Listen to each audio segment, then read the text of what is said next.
Hey all dear students, this is Pradesh Chaudhary, Yokandam Group. This video I am going to discuss a very good problem of rigid body dynamics from INPHO 2030.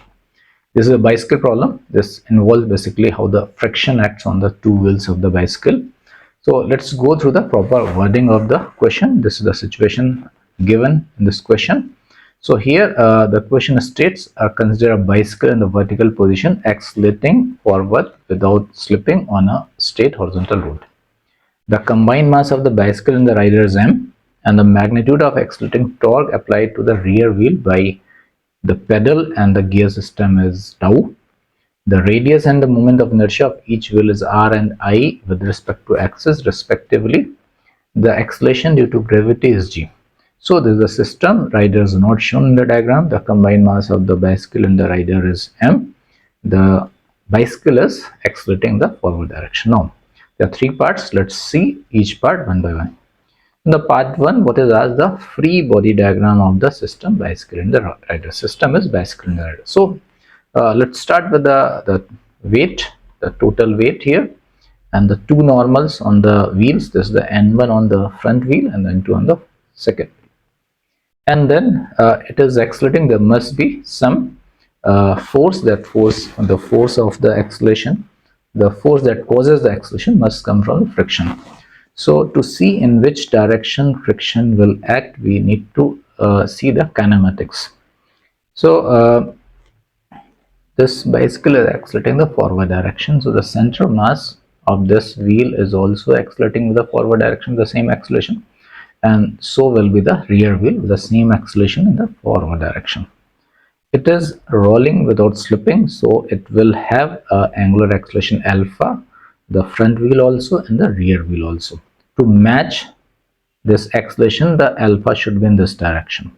And now see this front wheel. The front wheel has a connection from the two rods that connect and the ground. So this rod cannot, the force applied by the rod on the, this is the axle, so that will be on this direction. So this rod cannot apply any torque on this wheel. The only torque that can be applied on this wheel is by the friction. Because alpha is in this direction, to get this alpha, the friction must be in this direction on this rear wheel, front wheel. So friction in the front wheel is like this, and because this whole bicycle is moving the forward direction, so there should be net force in the forward direction. So to have a net force in the forward direction, friction in the rear wheel must be in the forward direction. Now, of course, F2 must be greater than F1. So there is a free body diagram of this bicycle in the rider system. And now we have to obtain acceleration A in terms of the above mentioned quantities. So the same FBD is drawn here. Now see here, let's look for this rear wheel. There is a pedal is not shown. The rider is pushing the pedal and that is creating a torque. So that is the thing that initiates the motion. So torque due to this rider will be in this direction like this, and this torque due to F2 will be in this direction. So obviously torque due to the pedaling system tau should be more than the torque due to that F2.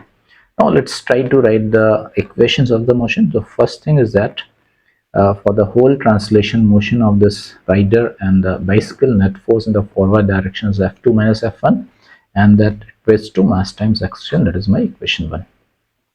And then let's see this wheel. So apply torque about the center of mass of this wheel. So the torque is coming only because of this friction F1. So this torque is F1 into R. Equate that to I alpha. Alpha is A by R. So F1 into R is equal to I alpha. Alpha is A by R. So F1 is equal to IA by R square. So that is my second equation. And the torque equation on the rear wheel. Net torque. One torque is because of the pedaling, that is in the direction tau, that is in the direction of alpha. And the torque due to F2 is F2R, opposite to alpha. So net torque is tau minus F2R, and that is also I alpha. Alpha again is A by R. So we have this second equation. If I divide this by R, So tau by r minus f2 is equal to ia by r square. So these three equations we got. Add all these three equations, 1, 2nd and 3. You see this f1 will cancel, f2 will get cancelled. So in the LHS we will remain with tau by r, and the RHS ma plus ia by r square plus ia by r square. So write that all those things after adding, so we will get tau by r is equal to m plus 2i by r square into a. That is over.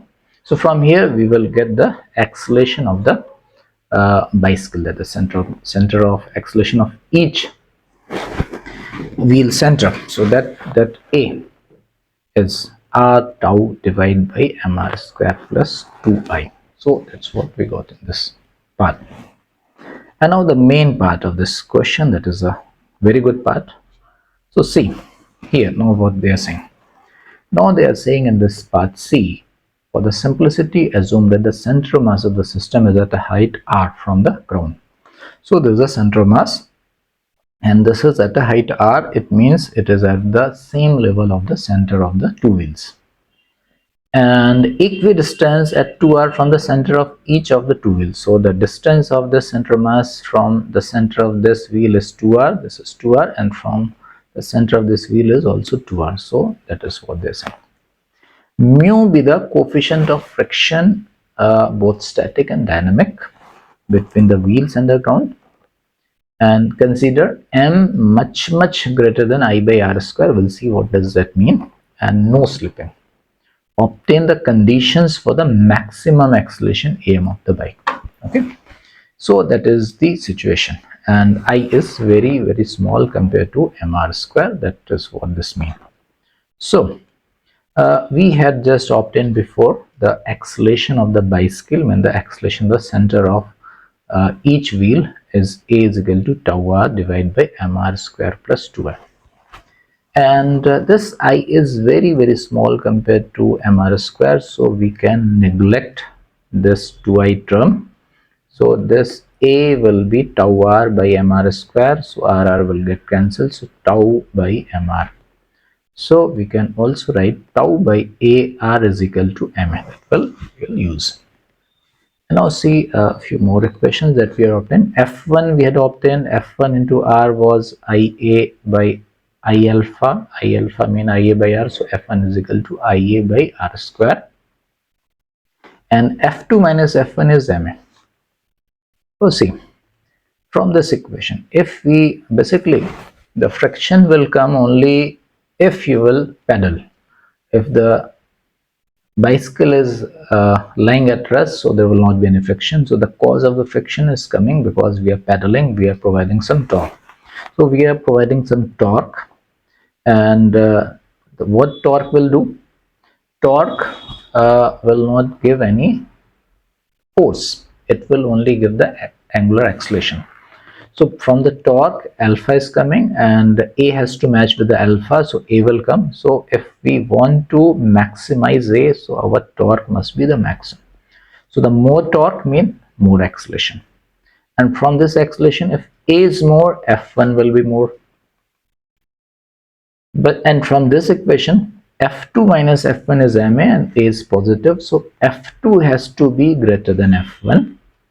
So it means if we want to this ride this bicycle with a maximum acceleration, so both f1 and f2 will increase, but f2 will increase more than f1, so f2 will reach to its maximum value.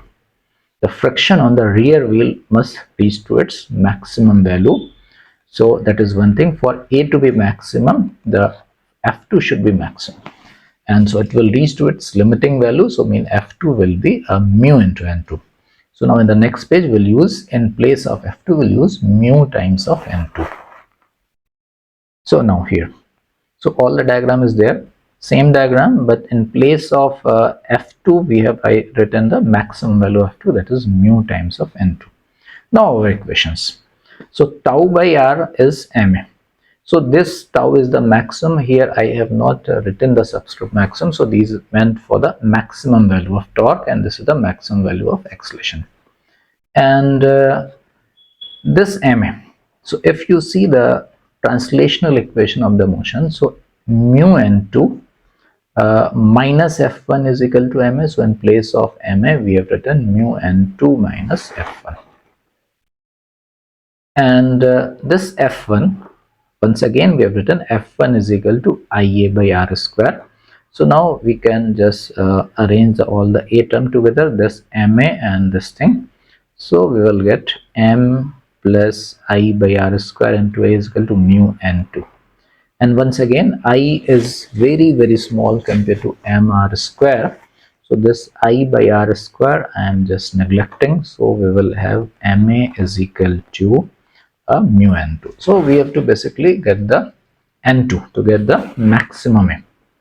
Now what we'll do, we'll take a, see, one more meaning of I is very small compared to mr square. It's mean the rotational mass of the bicycle is very small, so that way we can assume the car to be almost in the rotational equilibrium. So we can take the torque about the center of mass and equate to 0. So if you take torque about the center of mass, so you see that this n2 will rotate in this way and this f1 will also rotate in the same way, and this n1 will rotate in this way, and n1 this way, and mu n2 will rotate this way.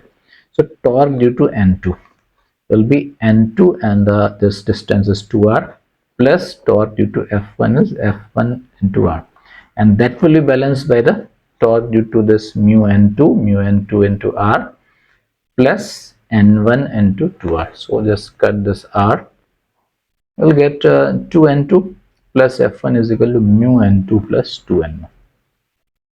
And also n1 plus n2 is mg. So in place of this n1, we'll write 2 mg minus n2. In place of f1, we are writing again ia by r square. And once again, we'll neglect this part I, because I is very small compared to all other parts, so we are neglecting this. From here, just simplify n2, take n2 common, so 2 n2 here and minus 2 n2 here, that will go here, that will become 4 n2, and mu will also come. So LHS will become n2 times 4 minus mu. RHS is just 2 mg. So here we need n2 by m. So n2 by m will be 2g divided by 4 minus mu. Just put this n2 by m here.